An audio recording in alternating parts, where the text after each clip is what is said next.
In this video, I will show you how to check for your gift card balance on Sam's Club. So for that, simply open up Sam's Club mobile app or go to Chrome. In the search bar, search for Sam's Club, then click on the URL.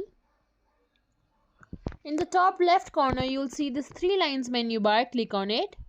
Then click on sign in or create account.